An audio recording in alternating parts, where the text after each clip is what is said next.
Praise the Lord, hallelujah, hallelujah.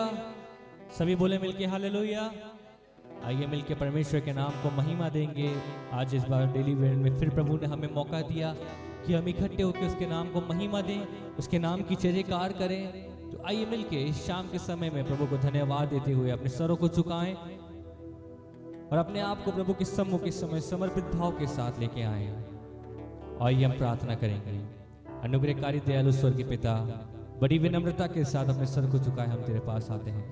धन्यवाद देते हैं परमेश्वर आज के इस सुंदर दिन के लिए, इस समय के लिए। प्रभु तेरी पवित्र उपस्थिति को चाहते हैं प्रभु जी। परमेश्वर इस डेली ब्रेड में तू हमसे बोल और बातचीत कर प्रभु जी। आज की जरूरत के अनुसार तेरा वचन हम तक आए खुदा। इतने लोग इस समय इस डेली ब्रेड के माध्यम से जुड़े हैं और आने वाले समय में जुड़ने जा रहे हैं खुदा। सबों के लिए तुझसे आशीष चाहता हूँ प्रभु जी। हम तुझे वो आराधना चढ़ाने पाए जिसके तू योग्य है। प्रार्थना प्रभु यीशु के नाम से मांगते हैं, आमीन, हालेलुया। आइए मिलके परमेश्वर के नाम को महिमा देंगे, उसके नाम की जय जयकार करेंगे, गीत को गाएंगे। हमेशा आनंद है मुझे यीशु देता है। गीत के लेखक ने बहुत ही सुंदर तरह से इसको लिखा। हमेशा आनंद है। सच में जिस समय कष्ट है, मुसीबत है, उन समय में भी परमेश्वर अपने आनंद को, अपनी शांति को हमें दिए जाता है। हालेलुया, धन्यवाद हो प्रभु का। आइए मिलके उसके नाम को धन्यवाद देते हैं।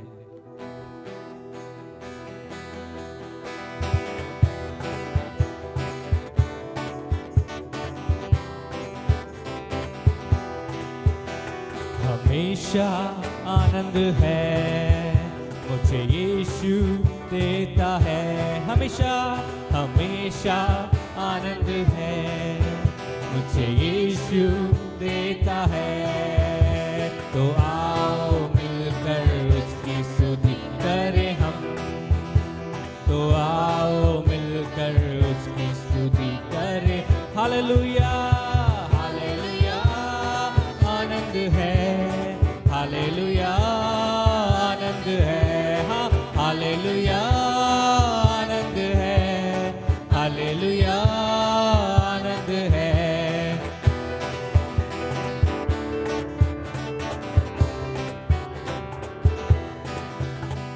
यीशु के द्वारा पिता के साथ में हमेशा रहेंगे।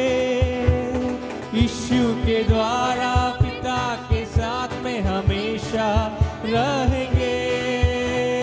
प्रभु को देखेंगे सदा साथ साथ आनंद से भर जाएंगे। प्रभु को देखेंगे, प्रभु को देखेंगे सदा साथ साथ आनंद से भर जाएंगे। हमेशा हमेशा आनंद है मुझे यीशु देता है। हमेशा आनंद है मुझे यीशु देता है। तो आओ आओ मिलकर उसकी स्तुति करें। तो आओ आओ मिलकर उसकी स्तुति करें। हालेलुया, हालेलुया, आनंद है। हालेलुया, आनंद है। ओ हालेलुया, आनंद है। हालेलुया, आनंद है। अपने पंखों तले मुझको छिपा कर संभालता रहेगा। अपने पंखों तले मुझको छिपा कर संभालता रहेगा। उसका वचन है आत्मा की तलवार, मार्ग वो ही है। ओ उसका वचन है आत्मा की तलवार, मार्ग वो ही है। हमेशा हमेशा आनंद है मुझे यीशु देता है। हमेशा हमेशा आनंद है मुझे यीशु देता है। तो आओ आओ मिलकर उसकी स्तुति करें हम। आओ मिलके, आओ मिलकर उसकी स्तुति करें हम। हालेलुया, हालेलुया, आनंद है। हालेलुया, आनंद है। हो हालेलुया, आनंद है। हालेलुया, आनंद है। ताली बजा के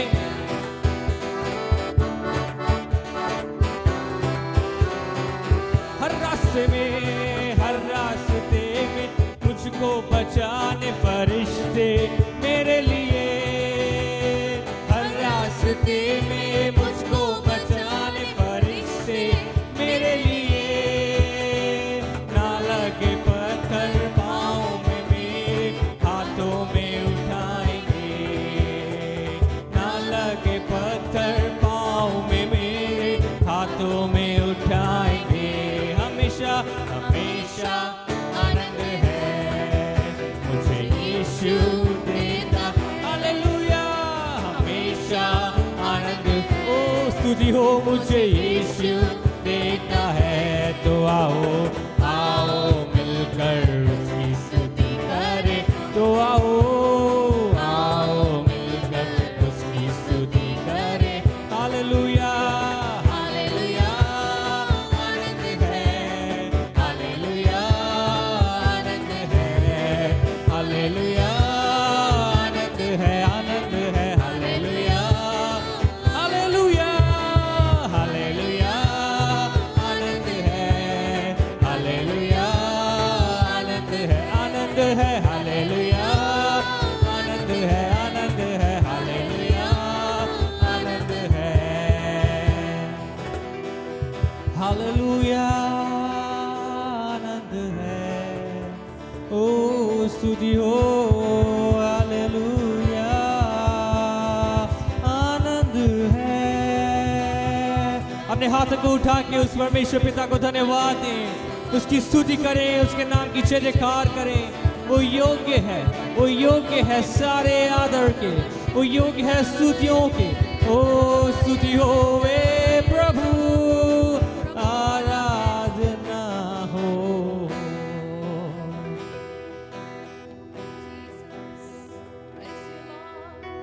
अपनी आंखों को इस समय बंद करके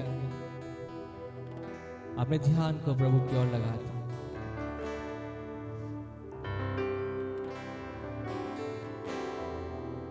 जिसके नाम से हम चंगाई पाते हैं और छुटकारा पाते हैं, उस नाम की जय जयकार इस समय हम कर रहे हैं।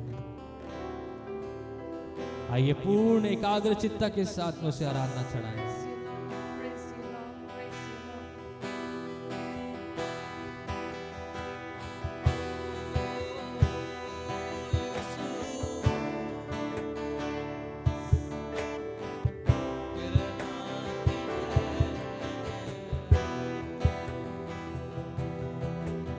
तेरे मार खाने से यीशु मैंने शिफा पाई है, तेरे खून बहाने से मिली मुझको रिहाई। तेरे मार खाने से, तेरे मार खाने से यीशु मैंने शिफा पाई। तेरे खून बहाने से, तेरे खून बहाने से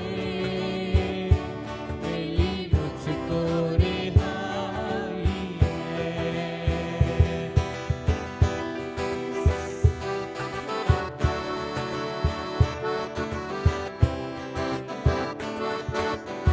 कोई नहीं तुझसा, कोई चारा कहा तुझसा नहीं, कोई रहबर तुझसा नहीं। गाइए, कोई चारा कहा तुझसा नहीं, कोई रहबर तुझसा नहीं। तूने अपनी जान देकर, यीशु जी तूने अपनी जान देकर, हाँ मेरी जिंदगी बचाई। तूने अपनी जान देकर, तूने अपनी जान देकर मेरी जिंदगी बचाई है। तेरे मार खाने से यीशु मैंने शिफा पाई है।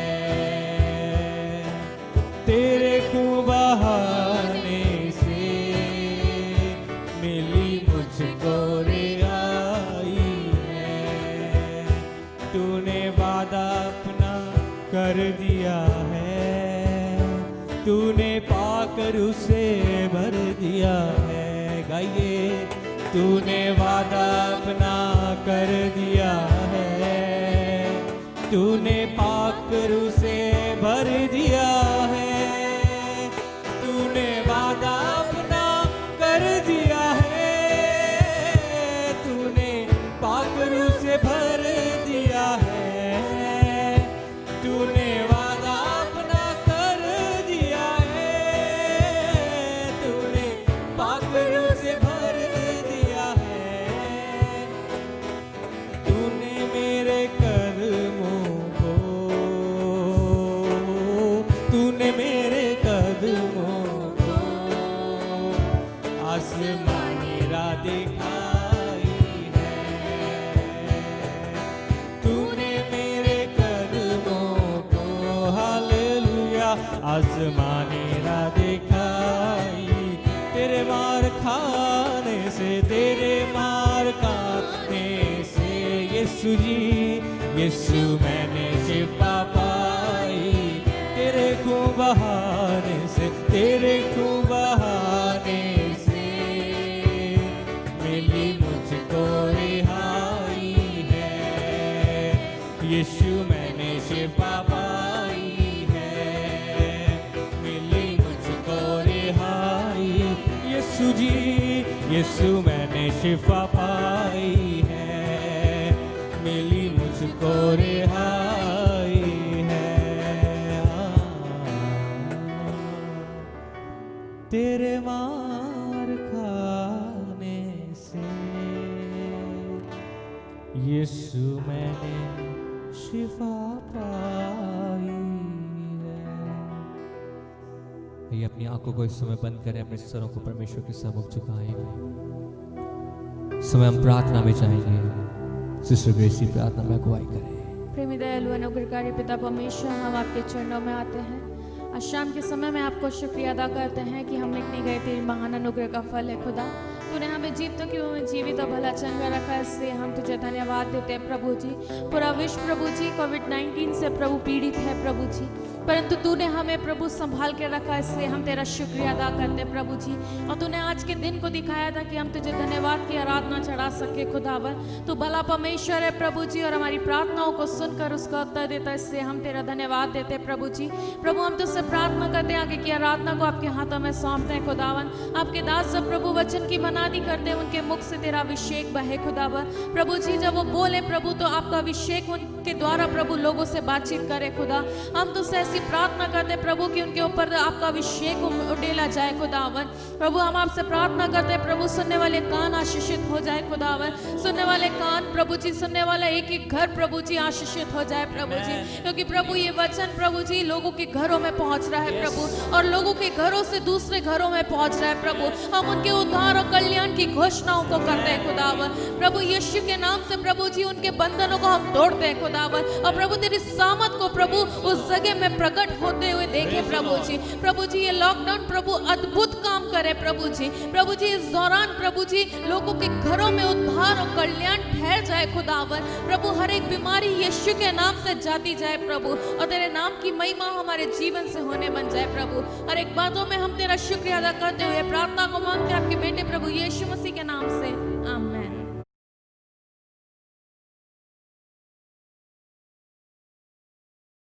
Praise the Lord.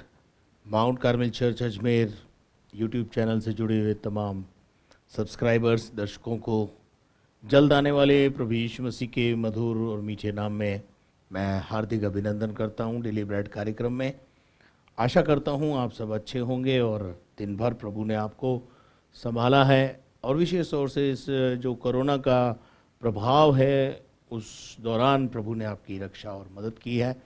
अब तक संभाला है तो आगे भी प्रभु संभालेगा, ऐसा हमारा विश्वास है। तो जैसा हम सब परमेश्वर के वचन को सुनने के लिए तैयार हैं, और अभी हमने एक अच्छी आराधना प्रभु को चढ़ाई है, उसके लिए हम प्रभु को धन्यवाद देते हैं।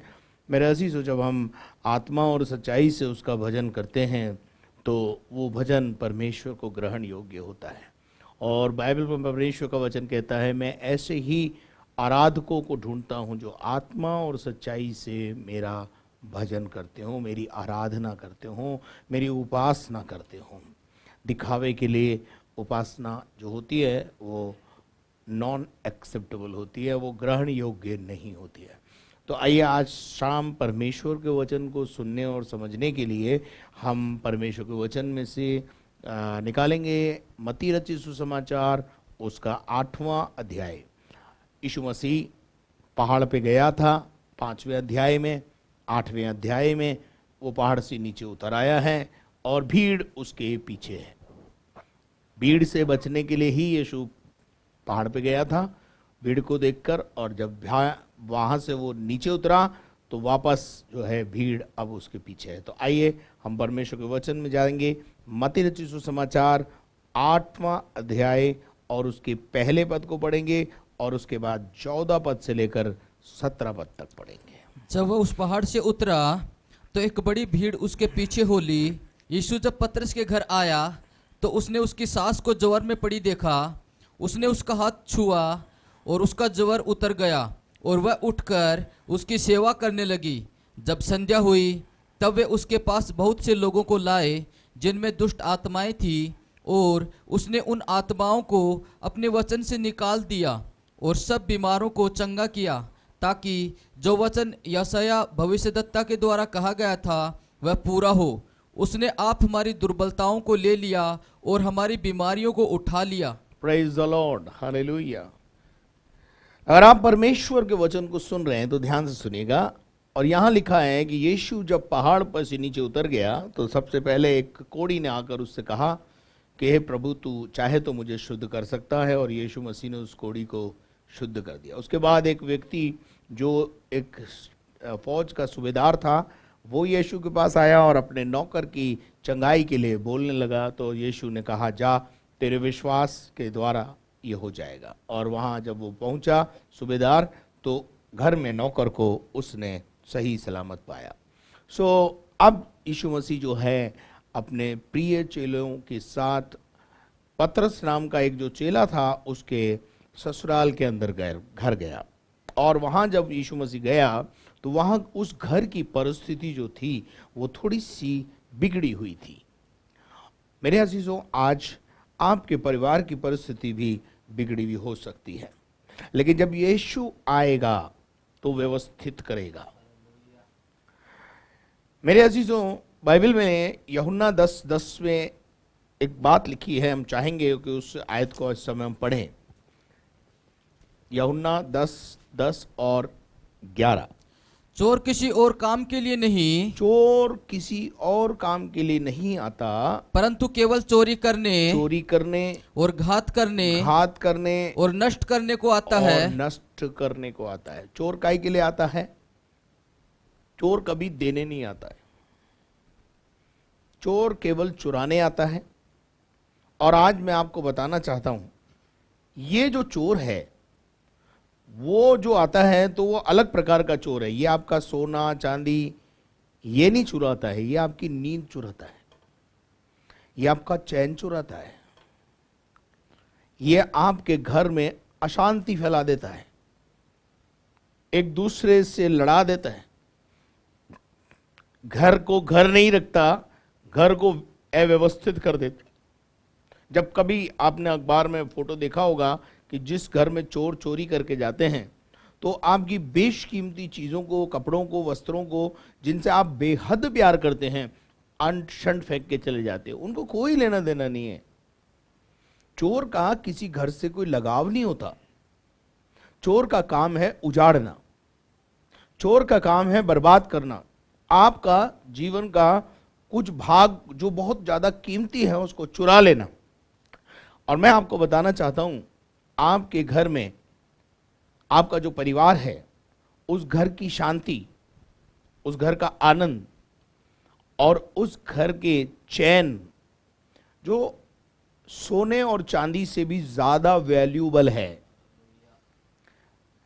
जब शैतान आता है तो उसको चुरा लेता है और अव्यवस्थित कर देता है। व्यवस्थित घर को, प्यार से रहने वाले घर को अव्यवस्थित कर देता है। लड़की का दिमाग कहीं और लगा देता है, लड़के का दिमाग कहीं और लगा देता है, पति का दिमाग कहीं और लगाता है, पत्नी का दिमाग कहीं और लगाता है, जबकि लगना परिवार में चाहिए, और ऐसे छिन्न भिन्न कर देता है।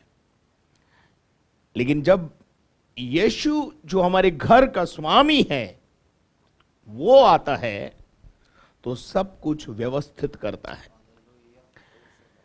यहां लिखा है, जैसे मैं इसलिए आया हूं कि तुम्हें जीवन दूं और बहुतायत का जीवन पाओ।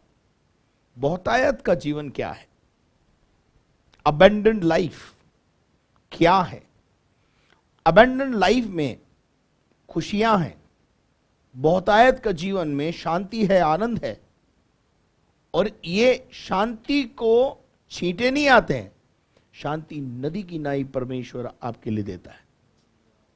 तो जब पतरस के घर में यीशु गया तो उस घर को की जो मालकिन थी, ससुर का जिक्र नहीं है इसमें, लेकिन सासू मां का जिक्र है, तो शायद हो सकता है सासू मां ही उस घर की मुखिया हो उस समय। और वहां पर हम देखते हैं कि उस मुखिया को बुखार ने घेर रखा है। उस घर के मुखिया को पलंग पे पटक रखा है, और वो बुखार में, ज्वर में पीड़ित है। अब बुखार क्यों आया है इसका कारण यहां मेंशन नहीं है, कितने दिनों से आया हुआ है यह भी मेंशन नहीं है। पर बुखार इंसान के जीवन में जब आता है जब कोई बॉडी में इन्फेक्शन होता है, और यीशु जब आता है तो वो इन्फेक्शन दूर करता है। इन्फेक्शन फैलाने वाले कौन है? जर्म्स। और जब यीशु आता है तो उन जर्म्स को थेरेपी दे देता है, उनको खत्म कर देता है। यहां लिखा है, पतरस के घर में आकर उसकी सास को ज्वर में पड़ी हुई देखा, पीड़ा में पड़े हुए देखा, परेशानी में पड़े हुए देखा, परिस्थितियां खराब देखी, कोई घर को संभालने वाला नहीं है। ऐसी परिस्थिति में जब यीशु घर आया तो यीशु ने सबसे पहले उस परिस्थिति पे नजर किया, और जब उसने उस परिस्थिति को देखा तो मन में ठान लिया कि ये औरत चाहे बोले चाहे नहीं बोले, मैं इसे चंगा करूंगा, मैं इस परिस्थिति को ठीक करूंगा। क्योंकि उस यीशु का नाम ही हमारे लिए उद्धार करता है। यीशु नाम का अर्थ ही उद्धार करता है। जब यीशु आता है तो खुशियां लाता है, शांति लाता है, आनंद लाता है। और यीशु मसीह ने उसे ज्वर में पड़ी हुई देखा तो क्या करा? उसने उसका हाथ छुआ। यीशु ने उसको छुआ, यीशु ने उस महिला को छुआ, और बाइबल बताती है उसके छूने से उसका ज्वर उतर गया। उसके छूने से उसका ज्वर उतर गया। यानी मैं आपको बताना चाहता हूं, आपकी परिस्थिति के लिए प्रभु परमेश्वर, प्रभु यीशु मसीह का एक स्पर्श काफी है। एक स्पर्श। आज हृदय की गहराई से प्रभु से कहें, प्रभु बस एक बार मुझे छू ले। मैं जानती हूं कि तूने अगर मुझे छुआ तो मेरी परिस्थितियां बदल जाएगी। और यीशु ने उसको छुआ, और बाइबल बताती है बुखार उसी समय उतर गया, परिस्थितियां उसी समय ठीक हो गई। ये ज्वर तो एक प्रकार का एग्जाम्पल है, लेकिन यहां मैं बात जो कर रहा हूं, ज्वर के अलावा भी यदि आप किसी विषम परिस्थिति में हैं और आप अपना घर चलाने में असमर्थ हैं, परिस्थितियां खराब है, यीशु छूता है। और जब यीशु छूता है तो जीवन के हर क्षेत्र में काम करता है, चाहे वो आपका सरकारी नौकरी का महकमा हो, और चाहे वो आपका अधिकारियों से संबंध का मैटर हो, और चाहे वो आपके जो बिजनेस का संबंध हो, उन सारे क्षेत्रों में परमेश्वर आपको, आपकी परिस्थितियों को बदल देता है, आपके फेवर में कर देता है। अभी तक इस जो पतरस की सास है उसके घर का अंदर शैतान ने अपना बखेड़ा बना रखा था। यीशु आ गया है और यीशु ने आकर उस बुखार को बोला सदा के लिए इसके जीवन से चले जाओ, और बुखार चला गया और वह उठकर उसकी सेवा करने लगी। मेरे अजीजों, यदि आप एक विषम परिस्थिति में पड़े हुए हैं और आप प्रभु से कहते हो कि प्रभु मुझे तू कैंसर से चंगा कर दे, तो मैं आपसे एक बात पूछना चाहता हूं कि परमेश्वर आपको चंगा क्यों करे। परमेश्वर आपसे पूछ रहा है, आज समझ लीजिए कि मैं तुझे चंगा क्यों करूं। तब आपका जवाब क्या होगा? प्रभु मेरा परिवार संभालना है, मुझे मेरी जिम्मेदारी संभालनी है। तो मैं आपको एक बात बता दूं, तुम दुनिया में नहीं रहोगे तो भी तुम्हारा परिवार संभलेगा और तुमसे बेहतर संभालेगा। फिर समझ में आ रहा है ना? कई बार तो हमारा परिवार हमारी वजह से ही दुख पा रहा होता है, लेकिन जब प्रभु हमको ऊपर बुला लेता है तो हमारा परिवार भी सुखी हो जाता है। क्यों? आप शराब पीते हैं, आपका परिवार दुख पाता है। आप नशा करते हैं, आपका परिवार दुख पाता है। आपकी वजह से आपका बच्चा अच्छी रीति से पढ़ नहीं पा रहा है, क्योंकि आप शराब पी के आगे घर में वातावरण खराब करते हो। तो ऐसी परिस्थिति में कभी कभी प्रभु बोलता है, पति को बोले तो जल्दी आ जाओ ऊपर। वो बच्चों और पत्नी पे तरस खाता है और वो ऊपर चला जाता है। फिर ऊपर जाकर के एक दिन एक एग्जाम्पल दे रहा हूँ। एक व्यक्ति ने पूछा, परमेश्वर तू दयालु नहीं है, तू तो बहुत निर्दयी है, मुझे ऊपर बुलाने से पहले कम से कम ये तो सोचना चाहिए था मेरे छोटे छोटे बच्चे हैं। बोले बेटा तेरे छोटे छोटे बच्चे हैं इसीलिए तेरे को ऊपर बुलाए।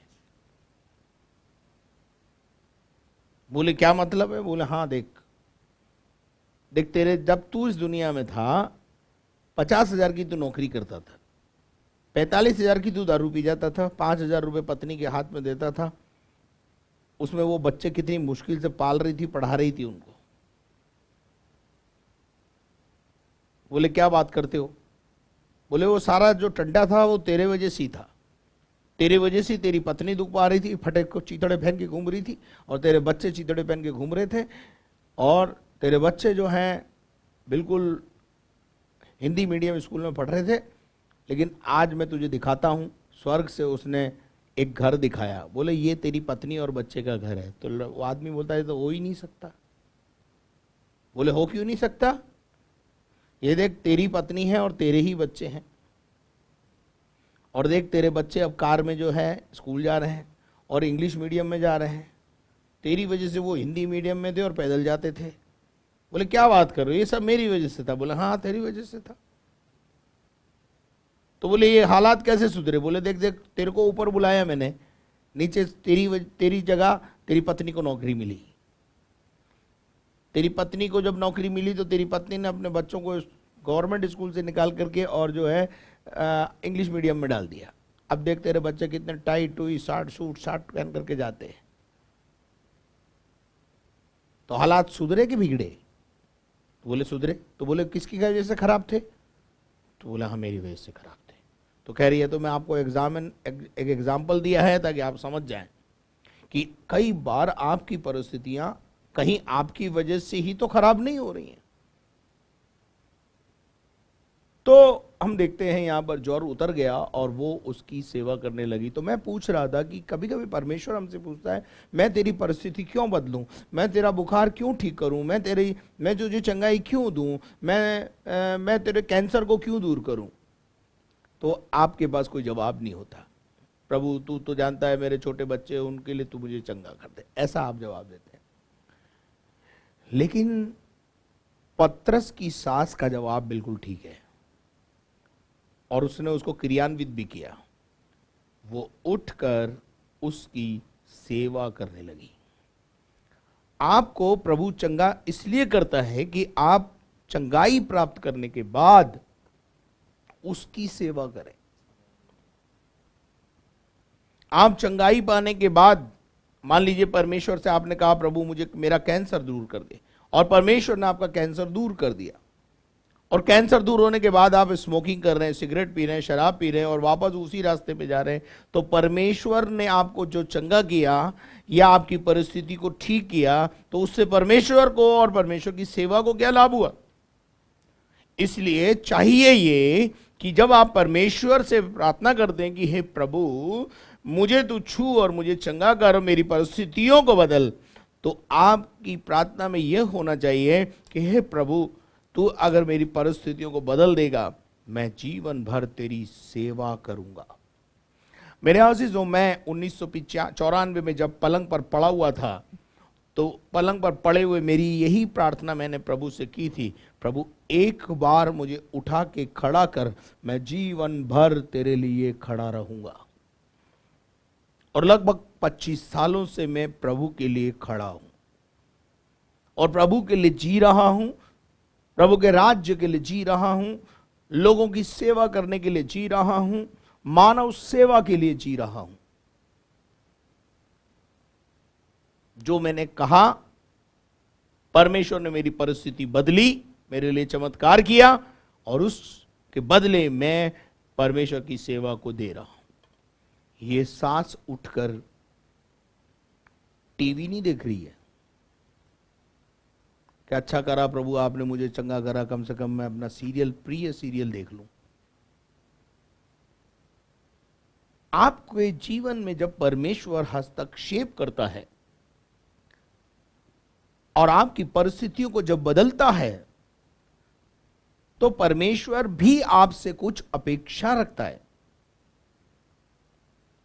बाइबल में बहुत सारे उदाहरण हैं जहां लोग चंगे हुए और चंगे होने के बाद यीशु के साथ चलने का निवेदन किया, पर यीशु ने उनको एक काम बताकर भेज दिया, बोला जाओ ये काम करो।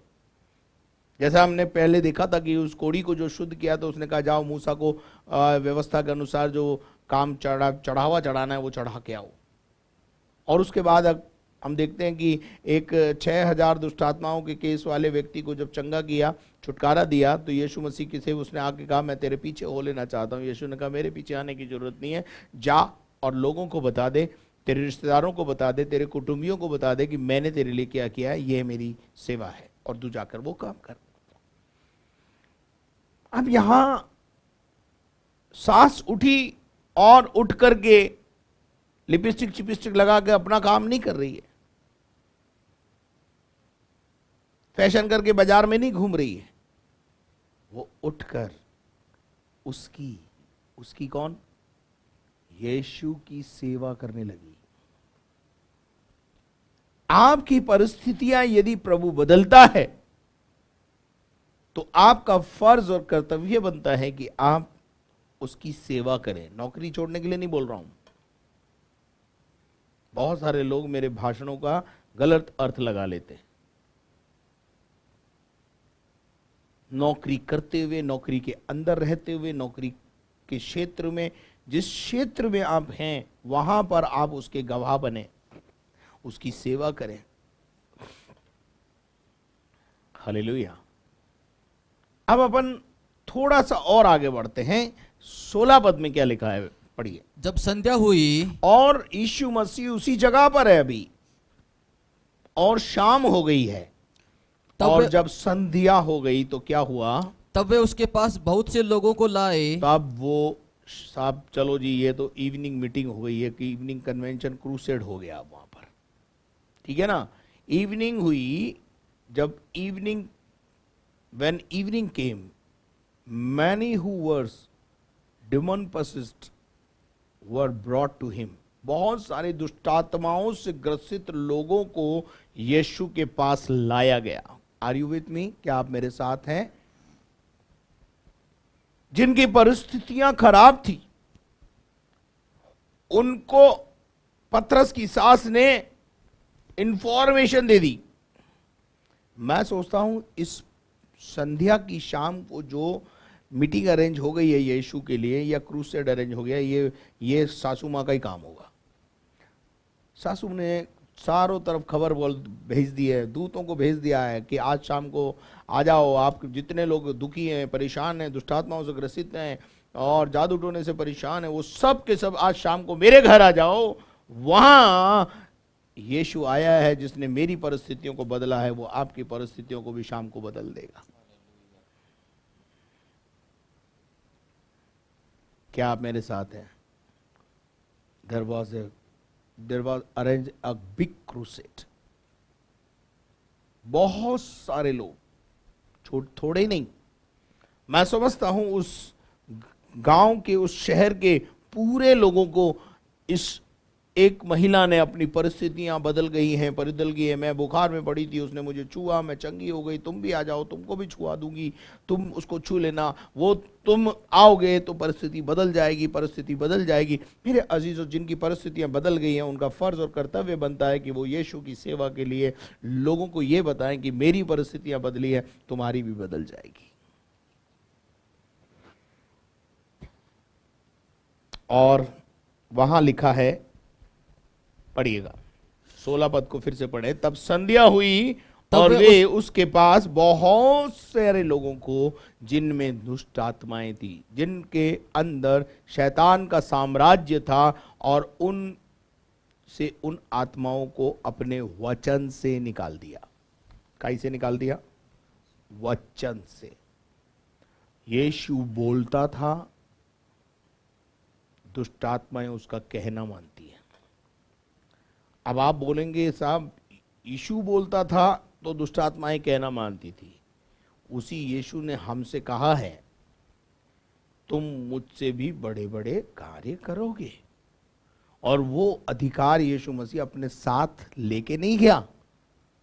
आज भी यीशु मसीह ने वो अधिकार उस पर विश्वास करने वालों के लिए रख कर दिया है।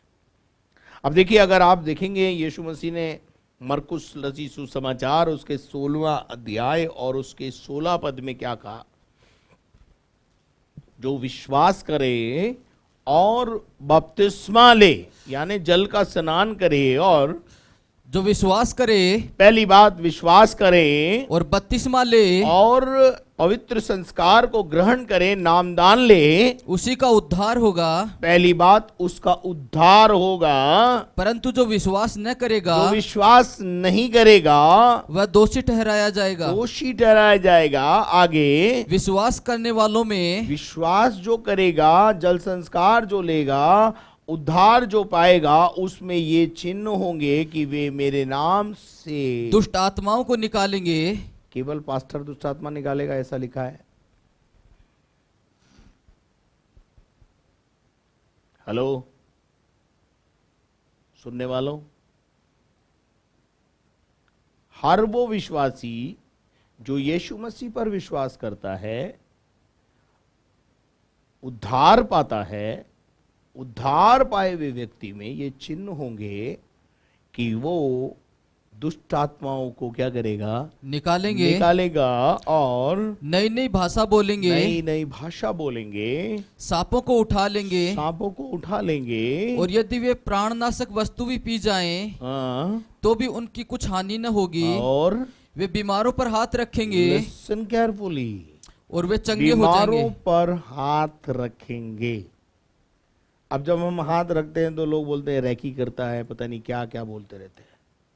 अरे भाई, हम इस वचन के मुताबिक यीशु मसीह के लोगों पर हाथ रखकर उनके लिए हम सिर्फ प्रार्थना करते हैं।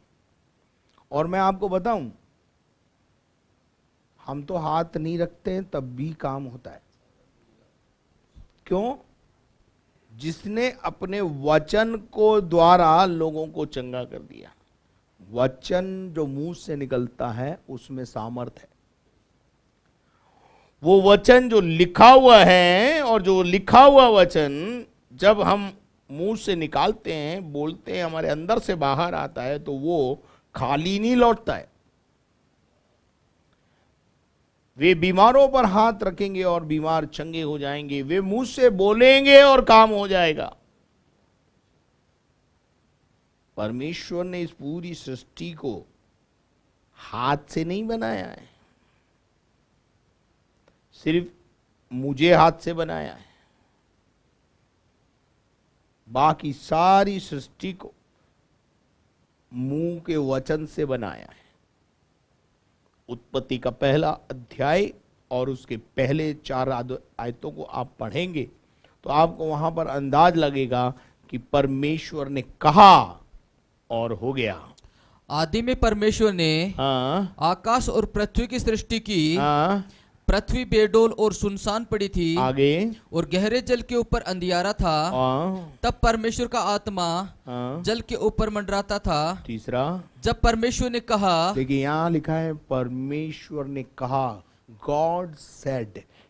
वर्ड निकला, शब्द निकला, शब्द में सामर्थ है।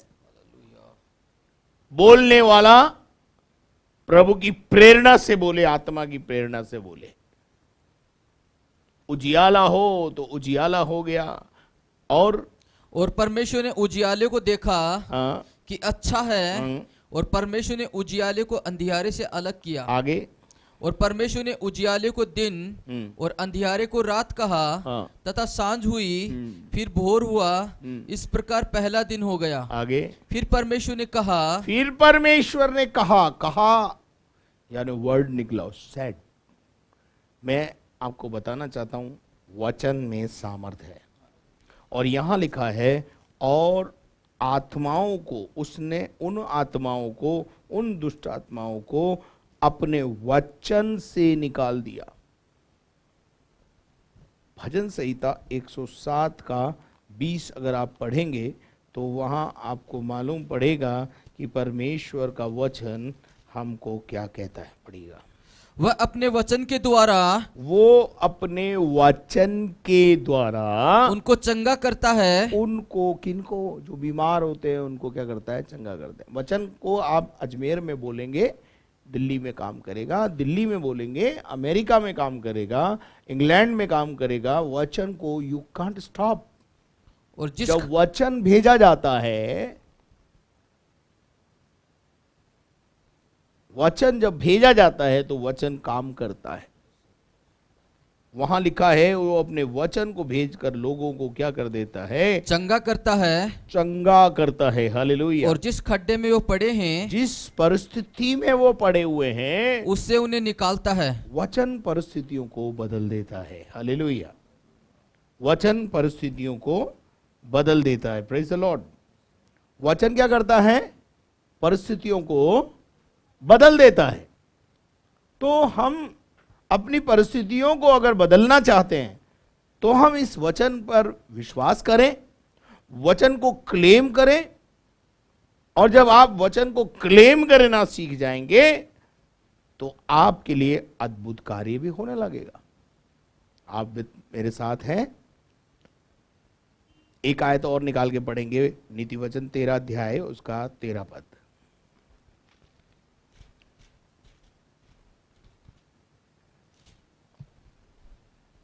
जो वचन को तुच्छ जानता है, जो वचन को ही तुच्छ जानता है, वह नष्ट हो जाता है। वो नष्ट हो जाता है। Listen carefully. आपको वचन को समझना है, उसकी ताकत को समझना है। जो किताब हम आप लोगों को देते हैं पढ़ने के लिए, उसमें वचन ही तो है, किसके, परमेश्वर के। और जब उसको आप पढ़ते हैं तो वही तो काम करते हैं आपके जीवन में। वो हमारी, वो एक तरीके से गोली दवाई है, मेडिसिन है हमारी बीमारियों की, हमारी परिस्थितियां बदलने की। जो वचन को तुच्छ जानता है वो नाश हो जाता है। मैं आपसे निवेदन करना चाहता हूं, वचन को, क्योंकि यूहन्ना 1:1 में लिखा है, आदि में वचन था, वचन ही परमेश्वर है। परंतु आदि में वचन था, हाँ, और वचन परमेश्वर के साथ था, हाँ, और वचन परमेश्वर था। 14 पद पढ़ो। और वचन देहधारी हुआ, और वचन ने देह धारण कर लिया। देह का मतलब है यीशु मसीह का रूप धारण करके, मानव रूप धारण करके परमेश्वर स्वयं मनुष्य को समझाने के लिए दुनिया में आ गया। और अनुग्रह और सच्चाई से परिपूर्ण होकर, काई से, अनुग्रह से भरा हुआ है। वो दंड देने नहीं आया, दंड से बचाने आया। वो पापी को मारने नहीं आया, पापी को बचाने आया है। सच्चाई के साथ आया है। परिपूर्ण होकर आया है और मनुष्यों के बीच में उसने क्या किया है? डेरा डेरा किया। किया है। और हमने उसकी ऐसी महिमा देखी उसकी ऐसी महिमा देखी जैसे पिता के इकलौते की महिमा। जैसे पिता के इकलौते बेटे की महिमा होती है। हालेलुया। तो हम देख रहे हैं यहां पर कि परमेश्वर ने और परमेश्वर के वचन ने सामर्थ है, और उसने यहां पे वचन बोला और वचन के द्वारा बड़ा आश्चर्य कर्म हुआ। निकाल के हम पढ़ेंगे लूका रचित सुसमाचार 4 अध्याय उसके 31 पद से। वहां पर भी यही बात आपको देखने को मिलेगी। फिर वह गलील के कफरनूम नगर को गया और सब्त के दिन लोगों को उपदेश दे रहा था। सबत के दिन लोगों को उपदेश दे रहा था। वे उसके उपदेश से चकित हो गए। वो उसके उपदेशों से क्या हो जाते थे? चकित हो जाते थे। और क्योंकि उसका वचन अधिकार सहित था। वचन में क्या है? अथॉरिटी है। वचन अधिकार सहित है। वचन के अंदर पावर है। आपको इस्तेमाल करना आना चाहिए। आपके पास बंदूक है, आप इस्तेमाल नहीं कर सकते हो, तो आपके पास तलवार है, आप तलवार का इस्तेमाल नहीं कर सकते हो। आपके पास कार खड़ी है लेकिन आपको ड्राइविंग नहीं आती है, तो उसमें कसूर किसका है? परमेश्वर का नहीं है। उसके वचन में तो सामर्थ्य है। आप अपनी परिस्थिति को बोलो, यीशु के नाम से सुधर जा। ज्वर यीशु मसीह के नाम से चला गया।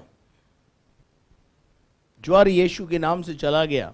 यीशु ने छुआ, अपने वचन से दुष्टात्माओं को निकाला, और वचन ने काम किया, और वचन ने सामर्थ को प्रकट किया।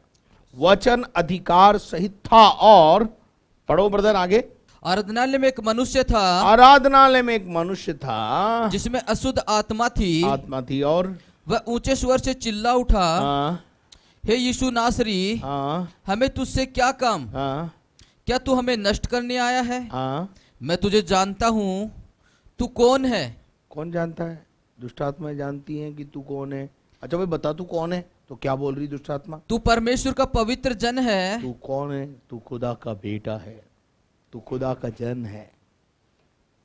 मेरे अजीजों, हम यीशु मसीह के उस वचन को जब आप पढ़ते हैं तो यीशु मसीह जब भी बात करता था, अधिकार से बात करता था, वचन से बात करता था। शैतान को जब भी आपको हराना हो, अपनी परिस्थितियों पर जब आपको विजय पाना हो, तो आपको वचन को क्लेम करना है। आप शैतान बोलेगा ये लिखा है, तो आपको बोलना है ये भी लिखा है, ये भी तो लिखा है। जिस प्रकार से हम अदालत में जो लिखकर स्टेटमेंट दिए जाते हैं, उन स्टेटमेंट्स के आधार पे लड़ाई होती है, बहस होती है, क्रॉस क्वेश्चंस होते हैं, और विजय उसकी होती है जिसमें सच्चाई होती है। वचन सच्चाई से परिपूर्ण है। अभी हमने पढ़ा लूका के यूहन्ना के 1:14 में, सच्चाई और अनुग्रह से परिपूर्ण था, और जीत हमेशा सच्चाई की होती है। दुनिया की अदालत हो चाहे खुदा की अदालत हो, दुनिया की अदालत में शायद भ्रष्टाचार लिख करके और जो है आपके न्याय को बिगाड़ा जा सकता है, लेकिन मेरे परमेश्वर की अदालत में नहीं, वहां कोई रिश्वत नहीं चलती है। परमेश्वर न्यायी है, दूध का दूध और पानी का पानी करने वाला है। आशा करता हूं आपको मेरी बातें समझ में आ रही होंगी। और यहां लिखा है उसने बीमारों को चंगा कर दिया। वचन में ताकत है, उसके छूने में सामर्थ्य निकलती है। उसके बाद हम देखते हैं कि 17वें पद में क्या लिखा है, पढ़िए।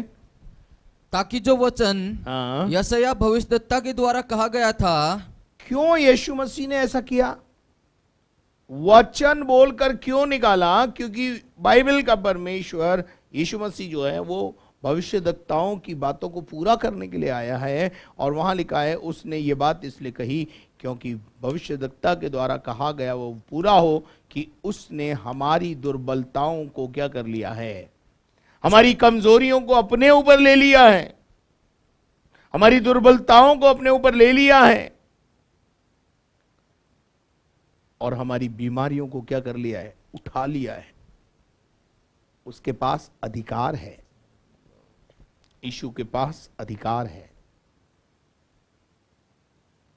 यशायाह ने पहले ही कह दिया था कि उसके कोड़े खाने से हम चंगे हो जाएंगे। देखिए भविष्यवाणी कब हुई है? यशायाह के 53 अध्याय उसके 4 पद से 6 पद तक पढ़िएगा।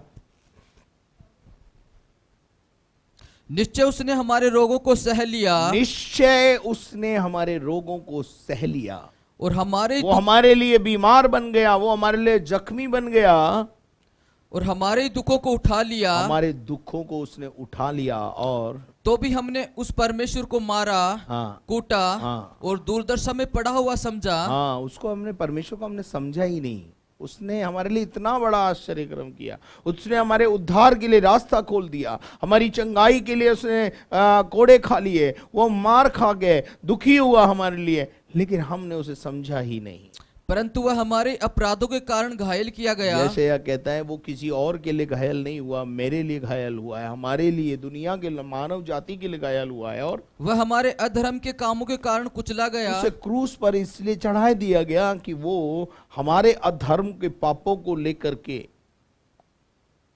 चला गया और हमारी शांति के लिए उस पर ताड़ना पड़ी। हमारी जीवन में शांति आ जाए, इसलिए उसने सारी ताड़नाओं को अपने ऊपर ले लिया कि उसके कोड़े खाने से हम लोग चंगे हो जाएं। उसके कोड़े खाने से हम क्या हो जाते हैं, चंगे हो जाते हैं। हम तो सब के सब भेड़ों के समान भटक गए थे। बस बस बस, आगे आप पढ़ लेना। चलो पढ़ दो 6 आयत को भी। हम तो सब के सब भेड़ों के समान भटक गए थे। हम तो सब के सब भेड़ों की नाई भटके हुए थे और हम में से हर एक ने अपना अपना मार्ग लिया। हर एक व्यक्ति ने अपना अपना मार्ग चुन लिया और परमेश्वर ने हम सबों के अधर्म का बोझ उसी पर लाद दिया। परमेश्वर ने हम सब के अधर्म का बोझ उसके कांधे पर लाद दिया। Praise the Lord. Now we are free. यीशु है तो क्यों टेंशन करने का है? यीशु है तो चिंता क्यों करने का है? घर में जब माँ बाप जिंदा होते हैं तो बच्चे चिंता नहीं करते हैं, क्योंकि बच्चों को पता है वो विषय हमारा नहीं है। मैं विश्वासियों को कहना चाहता हूं, why are you worried? Jesus is there, he is your big brother. वो आपका बड़ा भाई है। जब बड़े जिंदा होते हैं, बड़े लोग होते हैं घर में, तो छोटे चिंता करें तो ये थोड़ी मूर्खता नजर आती है। और हम कभी कभी बोलते हैं तू छोटा है, तू छोटा रहे यार, वो चिंता करने का विषय तेरा नहीं है, ये हमारा विषय है, हम निपटा लेंगे। यीशु भी हमसे ऐसे ही अपेक्षा करता है और बोलता है तू काहे को चिंता करता है? मैं हूं ना तेरी चिंता करने के लिए, मैं हूं ना तेरा बोझ उठाने के लिए। यशायाह ने स्पष्ट रूप से परमेश्वर के वचन में पहले से ही ये बातों को लिख दिया। पहला पत्रस 2 अध्याय और उसके 24 पद में पत्रस भी अपनी पत्री लिखते समय इन बातों का बयान करता है। पहला पत्रस 2:24। वह आप ही हमारे पापों को अपनी देह पर लिए हुए। वो आप ही अपने हमारे पापों को, किसी यीशु ने कोई पाप नहीं किया था, वो हमारे पापों के कारण कुचला गया, हमारे पापों का बोझ उस पर लाद दिया गया, हमारे ही पापों के लिए उसे क्रूस पर चढ़ा दिया गया और अपनी देह पर लिए हुए क्रूस पर चढ़ गया। क्रूस पे चढ़ गया और जिससे हम पापों के लिए मरकर, जिससे हम पापों के लिए मर के धार्मिकता के लिए जीवन बिताएं। मतलब आगे का जो जीवन वो धार्मिकता में बिताना है। जब हम यीशु मसीह के पास आते हैं, यीशु को जान लेते हैं, यीशु मसीह को अपना व्यक्तिगत मुक्तिदाता उद्धारकर्ता के रूप में स्वीकार कर लेते हैं, उसके बाद जो जीवन होता है वो पाप में बिताने के लिए नहीं है, लेकिन धार्मिकता में, राइचसनेस में, आत्मिकता में बिताने का है। उसी के मार खाने से तुम चंगे हुए, उसी के मार खाने से तुम क्या हो गए हो? चंगे हुए, उसके मार खाने से तुम क्या हो गए हो? चंगे हुए। इस बात पर आपको भरोसा करना पड़ेगा। विश्वास ही से सब कुछ होता है। याकूब की पत्री वहां लिखा है, यदि तुम में कोई बीमार हो तो कलीसिया के प्राचीनों को बुलाए और कलीसिया के प्राचीन आकर उसके लिए 5:13 में लिखा है, आकर क्या करें? वो आकर उनके लिए प्रार्थना करेंगे और प्रार्थना, धर्मी जन की प्रार्थना के द्वारा बहुत कुछ हो जाएगा। यदि तुम में कोई रोगी है हाँ तो कलीसिया के प्राचीनों को बुलाए हाँ, और वे प्रभु के नाम से उस पर तेल मलकर प्रभु के नाम से उस पर तेल मलकर प्रार्थना करें और विश्वास की प्रार्थना के द्वारा रोगी बच जाएगा। विश्वास की प्रार्थना के द्वारा रोगी बच जाएगा। अब यहां क्या विश्वास करना है? विश्वास ये करना है, यीशु मेरे लिए मारा गया, मेरे लिए गाड़ा गया, मेरे लिए जी उठा, मेरे लिए उसने मार खाई, मेरे लिए ही वो मारा गया, मेरे लिए ही उसके ऊपर कोड़े बरसाए गए, मेरी चंगाई और छुटकारे के लिए सब कुछ उसने दुख उठा लिया। अब मुझे दुखी रहने की ज़रूरत नहीं है, मेरा बोझ उसने उठा लिया, मेरा कर्ज उसने चुका दिया। इन सब बातों पर आपको यकीन करना है, प्रतीति करना है इस वचन को। विश्वास की प्रार्थना के द्वारा रोगी बच जाएगा और प्रभु उसको उठाकर खड़ा करेगा। प्रार्थना कौन करेगा? कलीसिया के प्राचीन। उठा के कौन खड़ा करेगा? प्रभु। दोनों में अंतर है, देखो ना। प्रार्थना कौन करेगा? कलीसिया के प्राचीन। उठा के कौन खड़ा करेगा? प्रभु। खादिम नहीं। और उसके बाद लिखा है, यदि उसने पाप किया तो भी उसकी क्या हो जाएगी? क्षमा हो जाएगी। क्षमा हो जाएगी। पापों की क्षमा भी मिल जाएगी।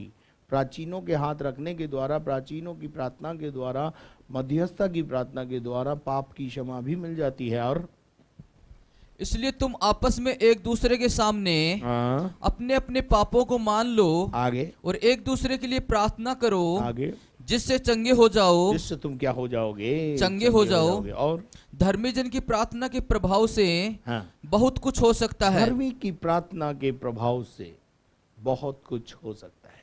एक व्यक्ति जो धर्मी है, जो धर्म के हिसाब से जीवन जीता है, परमेश्वर की आज्ञाओं का पालन करता है, उसकी प्रार्थनाएं असरदार होती हैं। इसीलिए तो हम आकर पास्टर को बोलते, पास्टर प्लीज हमारे लिए प्रार्थना कीजिए। उसको, आपको पता है कि अगर पास्टर परमेश्वर से बोलेगा तो परमेश्वर जरूर इसकी सुनेगा, क्योंकि आपके जीवन में और पास्टर के जीवन में अंतर दिखाई पड़ता है आपको। कई लोग बोलते हैं आप पास्टर प्रभु के नजदीक बहुत ज्यादा रहते हो, इसलिए प्रभु आपकी ज्यादा सुनता है। मैं तो आपसे कहना चाहता हूं, आप भी रहना चालू कर दो। आपको किसने बोला है कि मत रहो? आप भी रहो और परमेश्वर ऐसा करने में आपकी मदद करे। आज शाम यदि आपकी परिस्थितियां खराब है, यीशु घर में आएगा, आपको छुएगा, आपकी परिस्थितियों को बदलेगा। पड़ोसियों की परिस्थिति बदलवानी हो तो पड़ोसियों को भी बुला लेना, उनकी भी बदल देगा। शहर की परिस्थितियों को बदल देगा।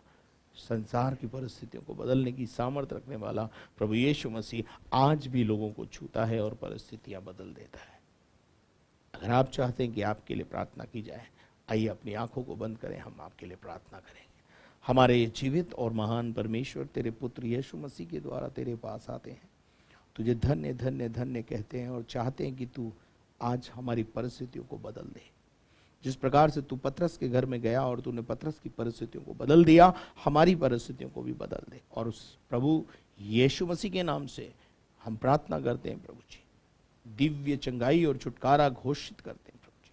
प्यारे खुदावन, हम दुआ करते हैं विशेष तौर से जो लोग बीमार हैं, कोविड-19 से परेशान हैं, महामारी के शिकार हो गए, यीशु की दिव्य चंगाई उनको मिलने पाए। पूरे संसार को कोविड से आज़ाद कर कलीसियाएं जल्द से खुलने पाएँ। और प्रभु हम प्रार्थना करते हैं विशेष तौर से इस समय जिनके आज जन्मदिन है और जिनके आज मैरिज एनिवर्सरी है, उनको भी आशीष दे। सारा आदर, मान, सम्मान, गौरव तुझे देते हुए प्रार्थना को यीशु के नाम से मांगते हैं, आमीन। और अब हमारे खुदावंद यीशु मसीह का फजल, खुदा बाप की मोहब्बत पाक रूह की रिफाकत और शराकत अब से लेकर हमेशा तक हम सबों के साथ हमेशा तक होती रहे। और हम सब बोले आमीन। Praise the Lord. प्रभु आप सबको आशीष दे।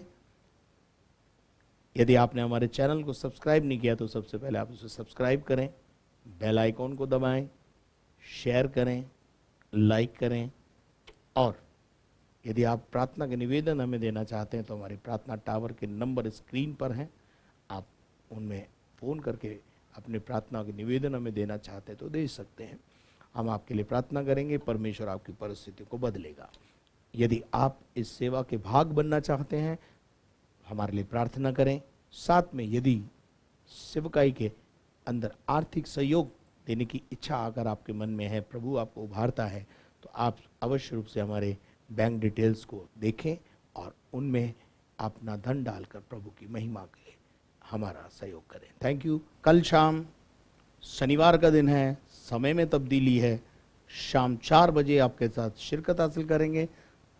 इस बात को ध्यान रखें, समय का परिवर्तन हर शनिवार को रहता है, इसलिए कल शाम 4 बजे लाइव सर्विस देखना ना भूलें।